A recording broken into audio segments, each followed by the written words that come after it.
हे आहे आपल्या हक्काचे चॅनल आणि आपण पाहत आहात Chanakya news Marathi. Janubai city phase 1 घेऊन येत आहे सुमारे 7 एकर क्षेत्रफळ असणारा कलेक्टर एने प्लॉटचा भव्य प्रकल्प। हीच ती वेळ योग्य प्लॉट घेण्याची। फलटण पासून 4 किलोमीटर अंतरावर निसर्गरम्य वातावरणात सर्व सुखसोयी युक्त प्लॉट। Janubai city phase 1। आमचा पत्ता जाधववाडी झिरपवाडी रोड गुंडगे तालीमच्या शेजारी। संपर्क क्रमांक अमोल सस्ते 8793 29 91 49 आणि मंगेश खंदारे 70 38 55 72 18। मी परवा सांगितले आजही सांगतो, इतका लुचुपुचा प्रल्हाद पाटील नाही। प्रल्हाद पाटील स्वतः तर कधी आत्महत्या करणार नाही, पण ज्या ज्या लोकांनी प्रल्हाद पाटलांना त्रास दिलं, ज्याचं कुटुंब उद्ध्वस्त करणे, त्यांना धडा शिकवून आणि त्याच पद्धतीची शिक्षा देण्याशिवाय हा प्रल्हाद पाटील कधी स्वस्थ बसणार नाही। आणि तोपर्यंत ही माझी जीवन मरणाची लढाई अशीच कायम राहणार आहे। व्यासपीठावर उपस्थित असलेले सर्वच मान्यवर आहेत, पण त्यामध्ये प्रामुख्यानं या आपल्या महायुतीमध्ये नव्यानं सामील झालेले एक 4-5 प्रमुख सल्लेदार, ते म्हणजे माणिकराव सोनवलकर, संतकृपाचे विलासराव नलवडे, शिवरूपराजे खर्डेकर। व्यासपीठावरील सर्व मान्यवर, महायुतीतील घटक पक्षाचे एकनाथ शिंदे, शिवसेनेचे पिंटू युरे, विराज खराडे, त्यांचे सर्व सहकारी, व्यासपीठावरील सर्वच प्रमुख मान्यवर, भाजपचे सर्व प्रमुख पदाधिकारी, कार्यकर्ते आणि प्रामुख्यानं बहुसंख्येनं या ठिकाणी उपस्थित असलेले आमचे सर्व पत्रकार मित्र। कारण बऱ्याच वेळा बऱ्याच वक्त्यांच्याकडून पत्रकार मित्रांचा नामोल्लेख राहून जातो आणि त्यांची नाराजी माझ्या लक्षात येते, म्हणून मी आज मुद्दाम हे आमचे सर्वच चांगले मित्र परिवार म्हणलं तरी चालेल, हे पत्रकार मित्र आज या ठिकाणी एक आगळ्या आणि वेगळ्या कार्यक्रमाचं आयोजन उद्या दसऱ्याच्या निमित्तानं केलं म्हणलं तरी ते वाग होणार नाही। या तालुक्यामध्ये आज जरी या मुख्यमंत्री लाडकी बहीण योजनेच्या निमित्तानं हा मेळावा आयोजित केला असला तरी त्याचं खरं कारण विधानसभेच्या पार्श्वभूमीवर आपण नक्की कुठल्या पद्धतीनं आणि कशा पद्धतीनं जायचं याच्यावर खऱ्या अर्थानं विचारणा करण्यासाठी या सभेचं आयोजन केलेलं आहे। एकंदरीत अनेक वक्त्यांनी भाषणं आता केली आणि आपले उमेदवार म्हणून सचिन कांबळे पाटील यांचं नाव जाहीर केलं। आज सचिन कांबळे पाटील हे आपले उमेदवारांचं नाव जाहीर झालं आहे, पण माझ्या माहितीप्रमाणे येत्या 4-5 दिवसामध्ये महाराष्ट्रातच नव्हे तर या आपल्या जास्तीत जास्त फलटण विधानसभा मतदारसंघामध्ये फार मोठी समीकरणं, राजकीय समीकरणं बदलण्याची शक्यता नाकारता येत नाही। कोण कुठं असेल आणि कोण कुठं नसेल या बाबतीतसुद्धा फार साशंकता मनामध्ये लागून राहिलेली आहे। बातम्या आपण पाहतो, टी व्हीवर पाहतो, पेपरमध्ये वाचतो, सध्याचे जे प्रस्थापित राजकारणी त्यांचा जवळजवळ शरद पवार राष्ट्रवादी गटामध्ये प्रवेश निश्चित झाल्याचं मानलं जातं। दुसऱ्या दिवशी बातमी येते, प्रफुल्ल पटेलांनी त्यांची समजूत काढली, अजित पवारांनी समजूत काढली, कुणी म्हणतं यू टर्न घेतला। काहीही झालं तरी या फलटण मतदारसंघामध्ये आपले सचिन कांबळे पाटील हे 100% आपण उमेदवार म्हणून जाहीर केलेत। प्रश्न राहिला की निवडणूक कशी लढवायची, हा एक आधांतरित प्रश्न आहे, परंतु हा प्रश्न फार मोठा गुंतागुंतीचा होणार नाही। दुर्दैवानं महायुती आता आहे तशीच राहिली तरी कोणत्याही परिस्थितीत महायुतीचं कुठलंही बंधन न पाळता आणि खासदारांना कुठेही अडचणीत न आणता स्वतःच्या ताकदीवर हे कार्यकर्ते ही निवडणूक हातात घेऊन सचिन कांबळे यांना अपक्ष म्हणून ह्या निवडणुकीत उतरवतील। तसं जर नाही झालं तर विद्यमान प्रस्थापित यांचा जर आता चालू असलेल्या चर्चेप्रमाणे राष्ट्रवादी किंवा दुसऱ्या पक्षात प्रवेश झाला तर या मतदारसंघाची जागा निश्चितपणे भाजपाला मिळावी असा आग्रह आमच्या सर्वांचा राहील. आणि एकंदरीत कुणालाही न दुखवता वरिष्ठांची, कारण शेवटी या पलटण मतदारसंघावर आणि आपल्या खासदारांच्यावर जे संस्कार आहेत, किंबहुना रणजितसिंह नाईक निंबाळकर यांना घडवण्यात आणि त्यांची राजकीय कारकीर्द यशस्वी करण्यात सगळ्यात मोठं कोणाचं योगदान असेल तर माननीय देवेंद्र फडणवीस साहेबांचं असेल, भाजप पार्टीचं असेल. म्हणून आपल्या स्वार्थासाठी देवेंद्र फडणवीस किंवा भाजप पार्टीला न दुखवता अतिशय योग्य आणि सन्मानाने याचा मार्ग आपल्याला काढावा लागणार आहे. परंतु एकच निर्धार आज, काही झालं कसं झाली, खासदारांच्यावर किती दडपण आलं तरी खासदार ते महायुतीबरोबर राहतील, खासदार कोणत्या सभेला जातील, काय जातील. परंतु आता या निर्णयामध्ये कुठलाही बदल नाही. आपले उमेदवार, मग ते महायुतीचे असतील किंवा अपक्ष असतील, कसे असतील, मनोज कांबळे यांची उमेदवारी आज या मेळाव्याच्या निमित्तानं आपण जाहीर करतो. आणि ही उमेदवारी आणि ही निवडणूक अतिशय निर्णायक अशी असणार आहे. गेले 30 वर्ष प्रस्थापितांच्या हातात आपण या तालुक्याची अविरत सत्ता दिली आणि प्रत्येक वेळेला अजूनही भविष्यात आपण नाही, आता आपण 76 वर्षाचे झालो, 78 वर्षाचे झालो, आपल्या तरुण पिढीच्या हातात या तालुक्याची सत्ता सोपवण्याची स्वप्न ही मंडळी पाहतात. गेल्या अनेक वर्ष आपण बघतो सर्वसामान्य माणसाच्या मुळंच तुम्ही या सत्तेवर 30 वर्ष अधिराज्य करता तालुक्याच्या. परंतु माझ्या माहितीप्रमाणे कोणत्याही संस्था असेल किंवा तालुक्यातील कुठलीही महत्त्वाची सत्ता असेल, फक्त राखीव जागांचा अपवाद जर सोडला तर यात घरातल्या लोकांच्या शिवाय यांनी कोणाला सत्ता दिल्याचं एक मला उदाहरण सांगा बघू. मार्केट कमिटी आली, शिवरूप राजासारखा उमदा कार्यकर्ता होतो, त्यांच्या संलग्न जवळचा होता, तिथं 10 वर्ष शिवरूप राजांच्या बरोबर रघुनाथ राजांना बसवलं. फलटणची विधान परिषदेच्या अध्यक्षांची निवड राखीव निवडणुका झाल्या त्यावेळेला सर्वसाधारण जागा आली, त्यावेळेला रघुनाथ राजांना तिथं बसवलं. पंचायत समितीत राखीव सभापतीची जागा आली, विश्वजित राजांना बसवलं. मला म्हणायचं आहे 30 वर्षात ज्या कार्यकर्त्यांनी तुमची पालखी वाहिली, ज्यांनी तुम्हाला राजकारणात घरदार कशाचे तमानं बाळगताच तुम्हाला 30 वर्ष साथ दिली, या तालुक्यामध्ये एकही कार्यकर्ता तुम्हाला त्या लायकीचा दिसला नाही का? सर्वसाधारण जागा येईल तिथं हे राजे ते राजे ते राजे ते राजे ते राजे. मी बारकाईनं 30 वर्ष, माझ्या आता जवळजवळ 40 वर्ष आयुष्यातली राजकारणात गेली आणि ह्या 40 वर्षातली जवळजवळ सगळी वर्ष ह्या सत्तेच्या विरोधाच्या प्रवाहात मी काम केलं. अनेक ठिकाणी आपण पत्रिका पहा, कुठे बॅनर पहा तुम्ही, आजच्या अमुक कार्यक्रमाचं उद्घाटन हस्ते श्रीमंत राजे रामराजे नाईक निंबाळकर, अध्यक्ष आता इलाज नाही म्हणून दीपक चव्हाण, प्रमुख उपस्थिती संजीव राजे, शिवांजली राजे, आता खाली 3री फौज यायला लागली, सत्यजित राजे, विश्वजित राजे, आणखी कोण राजे असतील ते एकही नाही. साधा शिवरूप राजासारखा माणूससुद्धा त्या पत्रिकेत किंवा बॅनरवर दिसत नाही.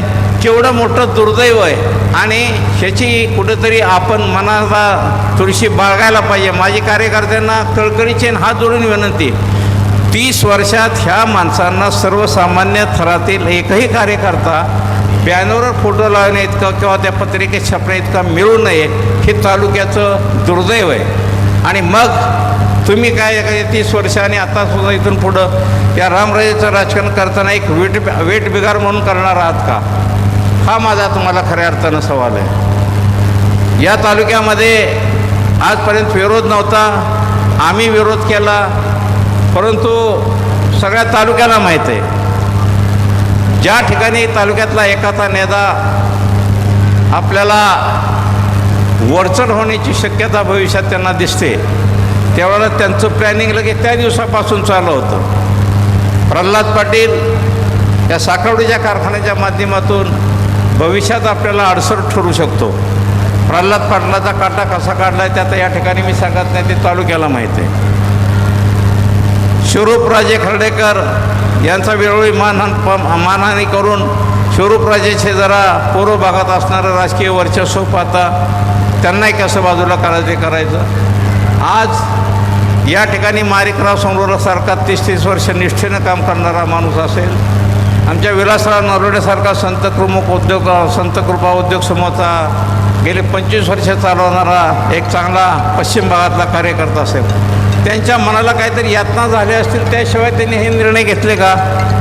आज खासदारांची निवडणूक होऊन खासदारांचा पराभव झाल्यानंतर हे लोक ज्यावेळेला खासदारांच्या गटामध्ये प्रवेश करतात त्यावेळेला निश्चितपणे या कार्यकर्त्यांच्याकडून आपणही काहीतरी बोध घेणं गरजेचं आहे.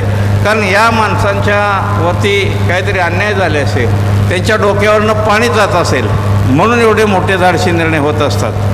माझ्या माहितीप्रमाणे आजही अनेक कार्यकर्ते यांच्या जाचाला कंटाळून निवडणूक जाहीर झाल्यानंतर एका पाठोमाग एक अशी खासदार गटात प्रवेश करण्याची मालिका चालू राहणार आहे. आणि त्यामध्ये असं कुठं लुचूपुचू माणसं नसणार आहेत. एक से बढकर एक अशा प्रकारची चांगली आणि खात्रीची मोठी राजकीय कारकीर्द असणारी माणसं असणार आहेत. आज आमच्या इकडं काय चाललं आहे, साखरवाडी परिसरामध्ये एक रोजच उद्योग झाला आहे. साखरवाडी परिसरात किंवा तालुक्यात कुठलीही सभा झाली की रणजितसिंह नाईक निंबाळकर 1 नंबर आणि प्रल्हाद पाटील 2 नंबर, बाकी कोणावर बोलायचं नाही, कुठलीही चर्चाच होत नाही.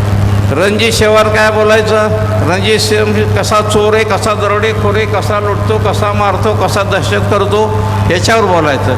प्रल्हाद पाटलावर बोलायला दुसरं काय नाही, एकच सारखं न्यू फलटण शुगर आणि इकडं गेला आणि मीच चालू केला, नामूक केला, तमूक केला. आज या ठिकाणी तालुक्यातील चांगले लोक प्रचंड संख्येनं उपस्थित आहेत. मी परवा सोरडीच्या सभेत सांगितलं, आजही मुद्दाम या ठिकाणी उल्लेख करतो.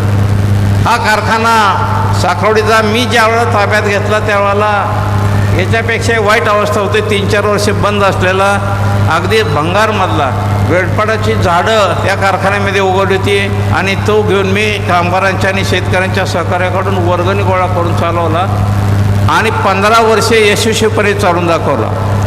कारखाना साखर कारखानदारी अनेक चढ उतार असतात. आमचा तर खाजगी कारखाना 1932 साली सुरू झालेला कारखाना नाही, 90 वर्षापूर्वीची जुनी मशिनरी घेऊन हा कारखाना मी अतिशय यशस्वीरित्या चालवला होता.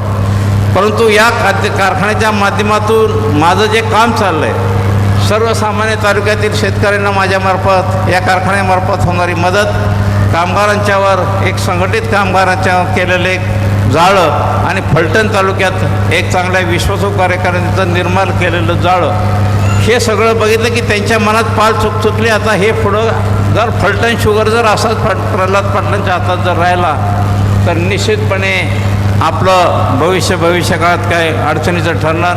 आणि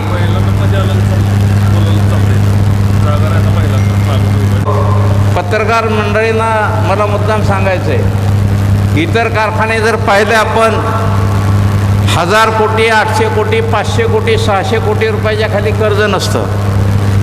तुम्हाला आश्चर्य वाटेल, मी पुन्हा एक पत्रकार परिषद घेणार आहे, त्यामध्ये तुम्हाला लेखी पुरावा सगळं तुम्हाला देणार आहे. ज्या वेळेला NCLTत रामराजेने मॅनेज करून बँकांना घालवलं, ती बँक गेली कॉस्मोस बँक. कॉस्मोस बँकेचं लोन फक्त 16 कोटी रुपये होतं कारखान्यावर. आणि मग भारतीय बँकेची संधान साधून स्टेट बँकेला आणि सगळ्या टोटल बँकांचं कोड विनोतो साखरवडीत आहे.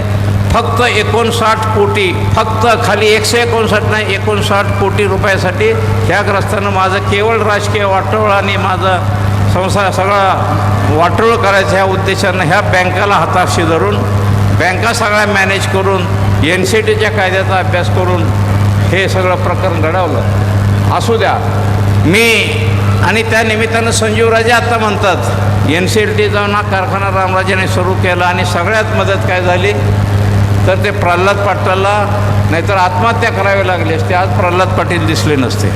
मी परवा सांगितलं, आजही सांगतो, इतका लुचुपुचा प्रल्हाद पाटील नाही.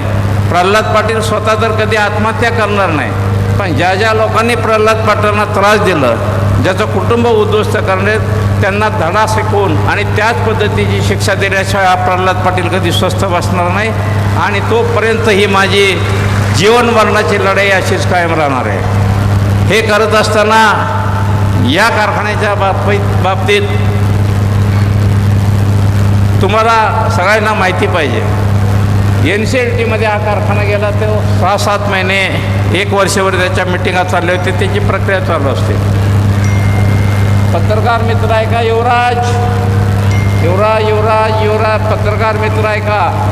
या NCLTच्या प्रक्रियेमध्ये 1 वर्षाची प्रक्रिया चालू होती. माझ्या माहितीप्रमाणे कंपनीचा प्रतिनिधी म्हणून मी स्वतः त्या मिटिंगला असायचो, बँकेचे सगळे प्रतिनिधी असायचे आणि रामराजे त्या मिटिंगला या तालुक्यातील शेतकरी आणि कामगारांचे प्रतिनिधी म्हणून या COC कमिटीमध्ये अधिकृतरित्या आले होते. ज्या वेळेला मिटिंग झाली आणि शेवटच्या टप्प्यात निर्णायक मिटिंग आली, रामराजे आणि मी शेजारी बसलो होतो. रामराजांना मी समोरासमोर बसून सांगायला तयार आहे, रामराजे हे राजकारण सोडून द्या, माझ्या नशिबात नसेल कारखाना जाऊ द्या, परंतु ज्या विश्वासानं तालुक्यातील लोकांनी या कारखान्याला ऊस घातला आहे त्या कारखान्याचे 45-50 कोटी असतील, कामगारांचे देणे असतील आणि ऊस तोडणी वाहतूकवाल्यांचे जे पैसे असतील तेवढे देऊन बाकीचे काय करायचे ते करा, मला कसा इंटरेस्ट नाही. आणि त्याचे मिनिट्स मी ते NCLTमध्ये केले, ते सुद्धा मी तुम्हाला दाखवणार आहेत. सांगायचा उद्देश असा, तुम्ही जर एक शेतकऱ्यांचे आणि कामगारांचे तालुक्याचे प्रतिनिधी म्हणून तुम्ही NCLTच्या COC कमिटीमध्ये जाता तर तुमची जबाबदारी, नैतिक जबाबदारी होती की नाही की तालुक्यातील या कारखान्याशी निगडीत सर्व घटकांना न्याय मिळवून या सगळ्यांचे पैसे मिळाले पाहिजेत. त्या उपर मी आज सांगतो, NCLT वगैरे ते बाजूला प्रश्न सोडून द्या, NCLT काय निर्णय झाला म्हणजे NCLT पैसे का दिले काय म्हणत नाही, परंतु प्रत्येक निवडणूक आली की साखरवाडी किंवा फलटणच्या सभेत NCLTचा निर्णय झाल्यानंतर माझ्या माहितीप्रमाणे 3-4 जाहीर सभेत साखरवाडीत त्यांनी सांगितलं होतं, NCLTचा निर्णय काही असो कसाही झाला असला तरी या तालुक्यातला लोकप्रतिनिधी म्हणून या कारखान्याशी निगडीत सर्व घटकांचे पैसे आणि द्यायची जबाबदारी माझी आणि तुम्ही बिनधास्त राहा. आजची परिस्थिती जर तुम्ही पाहिली तर आजही आपले बगल बच्चे बोलवून प्रत्येकाला कोणाला सगळे NCLTत असो नसो पैसे देण्याचं काम चालू आहे. आणि आजही माझ्या माहितीप्रमाणे 8 ते 10 कोटी रुपये शेतकऱ्यांचे दिलेले नाहीत, कामगारांचे 10-12 कोटी प्रॉव्हिडंट फंड इतर देणे दिलेले नाहीत, तोडणी वाहतूक आणि तोडणीवाल्यांची तालुक्यातले त्यांचे 1/2 कोटी रुपये देणे. मला एक सांगायचं आहे की प्रत्येक वेळेला गेले की आता NCLTतनं मिळालं ना आम्ही घेतलं आहे म्हणून आमचा काय संबंध नाही. अरे जर ह्या कारखान्याची प्रचंड एवढी देणे आहेत आणि हे तालुक्यातील लोक आहेत हे तुम्ही COC कमिटीत असताना तुम्हाला माहिती होतं, मग तुम्ही तर कारखाना NCLTतनं घेतलाच का? बघितलं असतं जुन्या मॅनेजमेंटने किंवा आणखी बँकेनं दुसऱ्या कोणाला तरी दिला असता. जर तुमचं धाडस होतं, तुम्हाला एवढं कर्ज आहे आणि एवढं हे माहिती एवढी भीती होती तर तुम्ही ते NCLTतून कारखाना घ्यायचं धाडसच का केलं? आणि हा कारखाना घेतल्यानंतर मग वेगवेगळी कारणं सांगून या लोकांना वेटीवर धरून पैसे देण्याची टाळाटाळ करायची ही प्रवृत्ती गाडण्याची आत्ता वेळ आलेली आहे. यासाठी नुकतीच साखरवाडीमध्ये ऊस पुरवठा शेतकरी, सेवानिवृत्त कामगार, ऊस वाहतूक तोडणी वाहतूकदार यांची एक मोठी कृती समिती स्थापन केलेली आहे. काल परवा कमिसमध्ये ज्याप्रमाणे कार्यक्रम झाला आणि आम्ही खासदारांना घेऊन मी स्वतः त्या ठिकाणी जाऊन लवकरच एक मोर्चाचं आयोजन करून या दत्त इंडियाच्या व्यवस्थापनाला गुडघ्यावर आणून ज्या शेतकऱ्यांचे पैसे नियमित त्यामध्ये राहिलेले शेतकऱ्यांचे 1/2 कोटी रुपये असतील, तोडणी वाहतूकवाल्यांचे जे पैसे असतील, कामगारांचे जे पैसे असतील ते द्यायला आम्ही भाग पाडू. आणि ज्या लोकांचे पैसे येणं राहिलेले बरेचसे लोक या ठिकाणी उपस्थित असतील त्या लोकांनासुद्धा मी आवाहन करणार आहे, ही विधानसभेची निवडणूक आहे आत्ता आणि या विधानसभेच्या निवडणुकीमध्ये आता तुम्हाला संधी आहे, तुम्ही संघटित व्हा. शेतकरी, तोडणी वाहतूक कामगार आणि इतर बाकीचे ज्यांचे पैसे राहिले ते घटक सगळे तुम्ही एकत्र व्हा आणि तुम्ही दबाव आणा. आता हे विधानसभेची निवडणूक होईपर्यंत हा ग्रस्त म्हणून त्याला होणार, म्हणून त्याला वाचणार. तुम्हाला हे पैसे जर तुमचे काढायचे असतील तर ही तुम्हाला सोन्यासारखी आणि शेवटची संधी, एवढं मी सांगतो.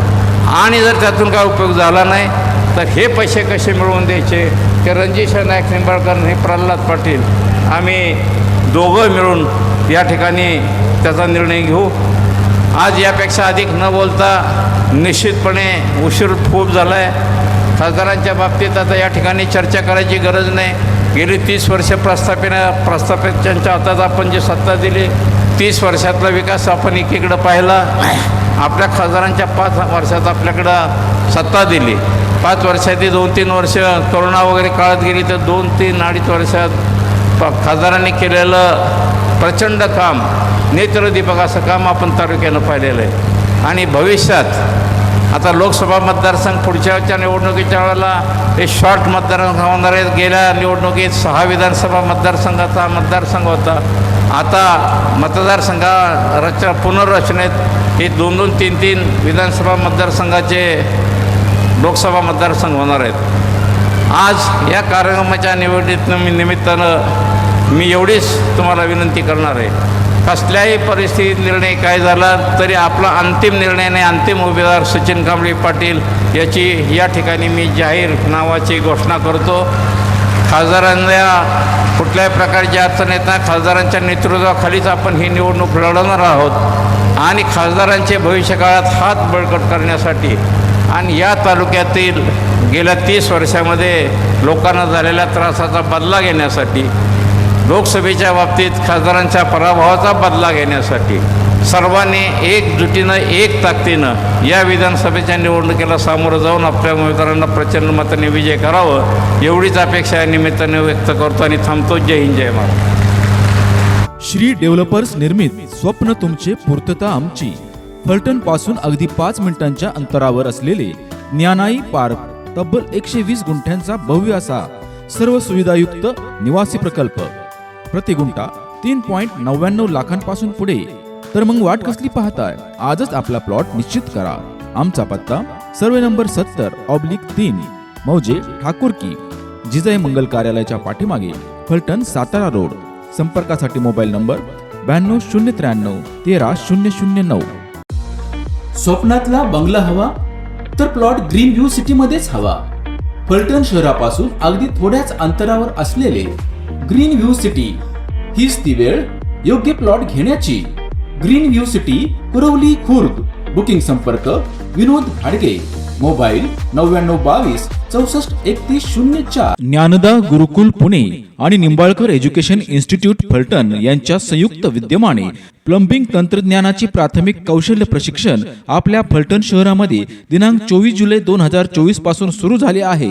हा कोर्स पूर्ण केल्यावर आपल्याला प्लंबिंग क्षेत्राची दारे खुली होणार आहेत. त्यासाठी आपण या संधीचा नक्की फायदा घ्यावा आणि लाभ घ्यावा. आजच आपला प्रवेश निश्चित करा. प्रशिक्षण केंद्र निंबाळकर एज्युकेशन इन्स्टिट्यूट, बंधन बँकेच्या वर, टेलिफोन एक्सचेंज जवळ, फलटण, जिल्हा सातारा. संपर्कासाठी मोबाईल डॉक्टर प्रशांत बापूसाहेब निंबाळकर 91 72 29 31 87. आपला प्रवेश आजच निश्चित करा.